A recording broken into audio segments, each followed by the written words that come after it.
Hello, welcome to Painting with Jasmine Rumpel Art. I'm Jasmine and I'm going to make a Christmas card today, a Christmas tree card. Thanks for joining me. I hope you paint along, or if you're just watching, I hope you enjoy.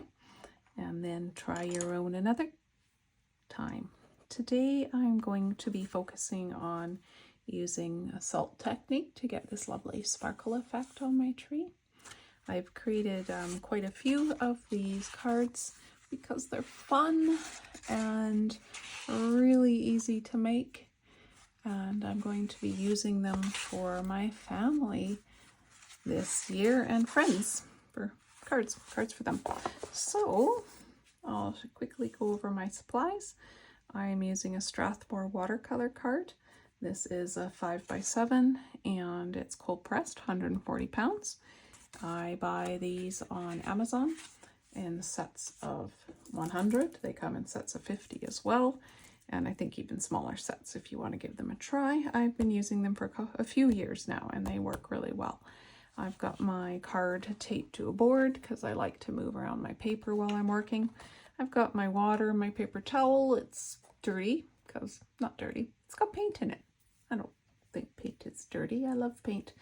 It has paint in it because I just finished a tutorial doing this card with these wonderful little star-like effects.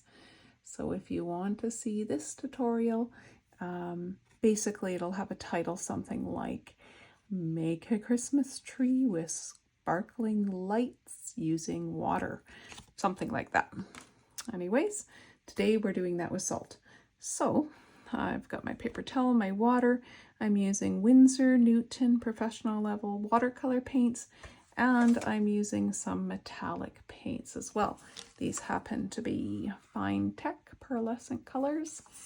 You don't have to use professional level paints. Any student level will do. I tend to suggest that you do use decent paper and pretty decent paints in order to get good effects in watercolors. For my brushes, I'm using a liner brush. This one's by Winsor Newton. I'm using this brush. This is basically a round brush, but it's extremely tiny. It's 000 actually. I also have a a number 2 round brush, a 4, and an 8. So basically tiny, small, medium, large, and liner. So what else? Oh, tape. Okay, so let's get started. I'm going to tape out a triangle. So this tape I got from Amazon. It's just skinny painter's tape, really. You can use masking tape though to make this triangle. I'm wanting to have my triangle quite wide at the bottom. So I'll start at the almost the edge of the paper and bring it in and press it down. I need to press it down, otherwise my paint will run under the tape when I'm painting and it will make a mess. I don't want that. I'm crossing it in an area that's strategic. I want to have a star here, so that's why I didn't go really far up. Okay, and the bottom. This project is honestly so simple, but it's fun. It looks good. I got the idea online. I noticed a lot of different people doing this, and I thought, I want to. And I'm actually going to do a little lesson with some children this week and teach them to do it. Okay, we've got our triangle done. Let's do wet on wet and get some paint in this triangle. If you're new to watercolors, wet on wet is simply putting wet paint on wet paper. So I've got my number 8 round brush with lots of water in it, and I'm just filling in this triangle shape with water. Now, how much water to use? Enough so that you can see a sheen I'm trying to show you my sheen. I've got to get this area, it doesn't have one, but not so much that it runs off the page. So no puddles. Now this paper has cotton in it, so what happens is it begins to soak up the water and it will actually bulge a little, and that's good. There we go. Now for color, I think I want to use a bit of purple. Use any color you like. I highly recommend dark value colors because to apply the metallic paint after, you want it to show. And if you've got really light colors, then it won't show well. That's all there is to it. Get my purple in there. What do I want with the purple? Some blue. I think I'll use Prussian Blue. That's a really nice dark valued color. And I'm just kind of randomly putting in the color. Ooh, that's nice and dark. I have it's kind of an intuitive process. There's no specific reason I'm putting any color in any particular place. I've just reached for permanent rose. A nice kind of a pinky color.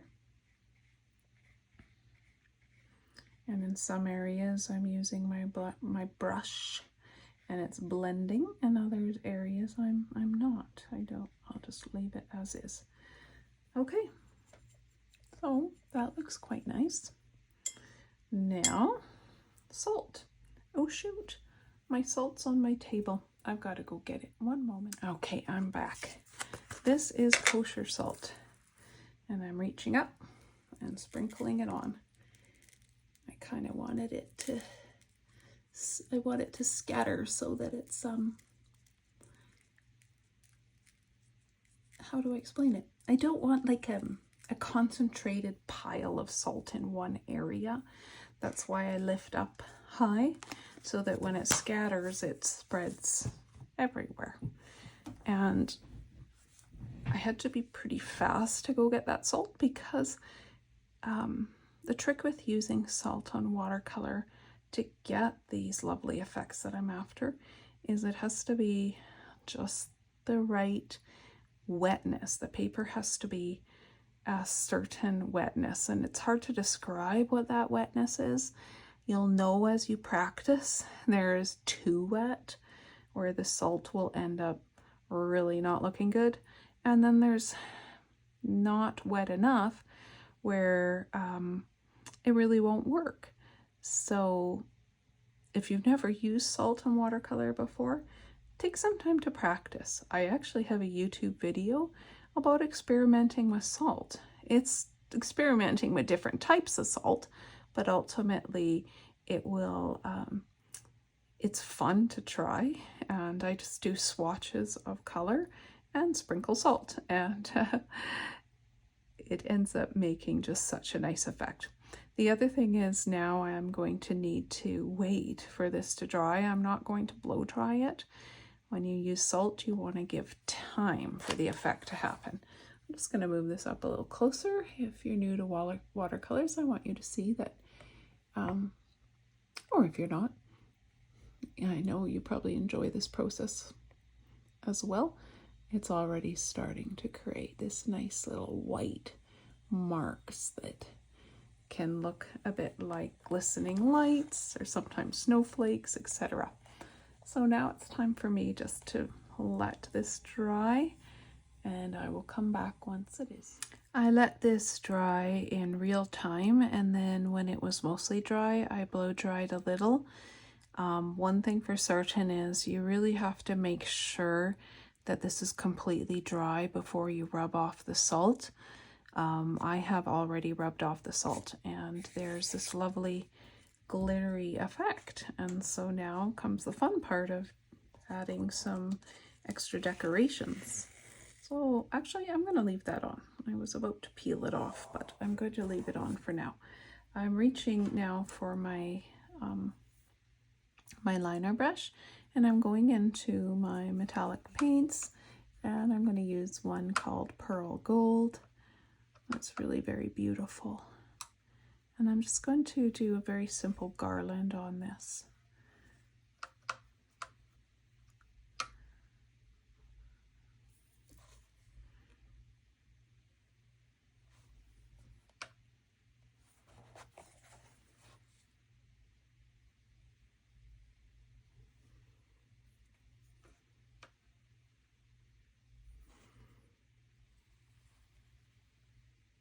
Honestly, so fun to use these metallic paints. I don't use them much in the year at all, so doing Christmas cards is bringing them out for me. When I was a little girl, my mom, well, we would make our cards for our family and send them out. So it's so interesting now. I'm turning 50 in just a couple of weeks, and I'm still making my own Christmas cards. I'm grateful for this tradition she's started. In fact, not only do I make them for family, but now I do commissions as well, Christmas card commissions. And if you want to see some of my other Christmas cards I do, you can look at some of my other YouTube videos. People tend to really like the snowman ones. Okay, there we go.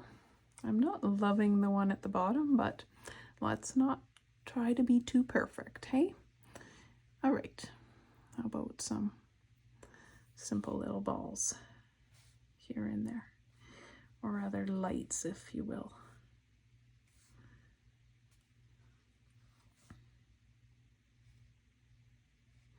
Because I'm using salt, I'm going very simple with metallic designs, because there's already that effect there, so I really don't want to overdo,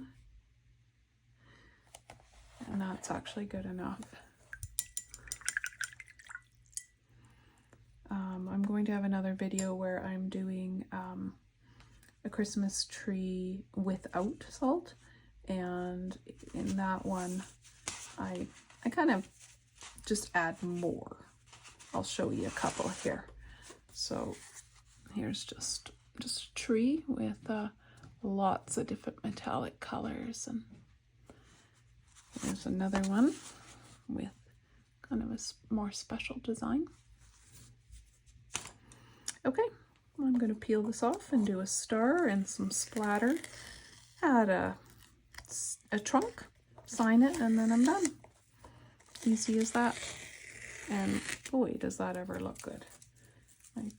I just started doing these this year, and I am infatuated. Okay, the star. Let's go for a number 2 round brush. Oh, that's a 0. Let's go up a notch, number 2, and I will zoom in for this star.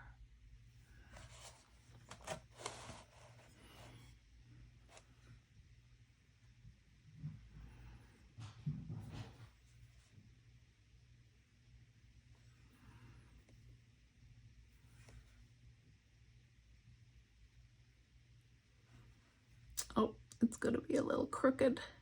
Oh well. Of all the cards I've done, I think I have 16 of these now in different types. None of them has been perfect. Not one. And that, my friends, is good. I have learned in art to embrace imperfection. The star is bending. And gosh, that reminds me of stars on my tree. I had a star I got from a store, Pier 1 Imports, I think, and it always was bending over, so I no longer have it. Okay, that's kind of cute. Now let's use the same size brush. Let's get a stem. I'm just going to use maybe one of these colors that I've already used, so I'll reach into my purple.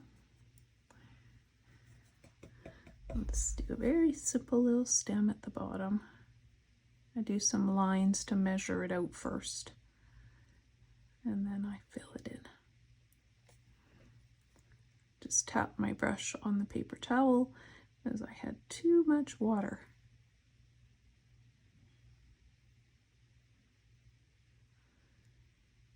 And there we go. That looks good. And now I'm reaching for my number 4 round, and I'm going to do some splatter. I'm going to do some gold, and then one of the colors here that I've got. Just cover that tree. It already has lots of gold on it. Just tapping that brush. Good. And this nice warm violet I'll use. That wasn't violet, was it? I used permanent rose. Now I remember. It's mixed a bit with the blue, so we've got this violet color. Okay. There we go.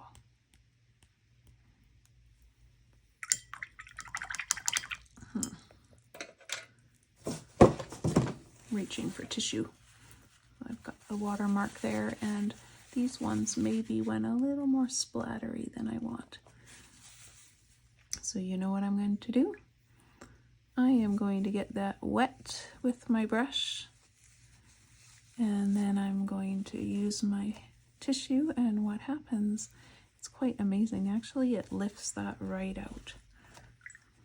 Again, just, oh, I'm all zoomed in. Can you see? Yep, you can see. Good. I feel like I needed to zoom out for the splatter. I always forget. So sorry. I'm fairly new at making YouTube tutorials, about a year now, just over a year. So I'm still learning. Okay, there we go. I'd love feedback on what just happened there. If you weren't able to see most of it and it was driving you crazy, can you tell me? I'd love that. And I will really be a little more cautious if you thought, no, I understood what you were doing. Don't worry about it. I'd like to know that too. Okay. Signing. J. Rempel. And let's take off the tape and just have a little look at it.